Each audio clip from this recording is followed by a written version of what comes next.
بسم اللہ الرحمن الرحیم، الصلاۃ والسلام علیک یا رسول اللہ وعلی آلک و اصحابک یا حبیب اللہ۔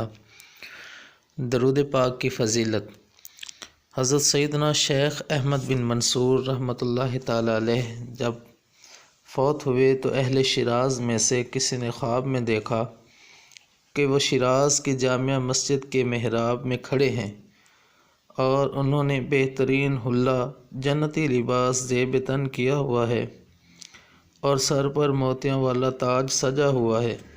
خواب دیکھنے والے نے حال دریافت کیا تو فرمایا، اللہ تعالیٰ نے مجھے بخشا، کرم فرمایا اور تاج پہنا کر جنت میں داخل کیا۔ پوچھا، کس سبب سے؟ فرمایا، میں تاجدار مدینہ صلی اللہ تعالیٰ علیہ وآلہ وسلم پر کثرت سے درود پاک پڑھا کرتا تھا، یہی عمل کام آ گیا۔ صلو علی الحبیب صلی اللہ تعالیٰ علی محمد صلی اللہ تعالیٰ علیہ وآلہ وسلم۔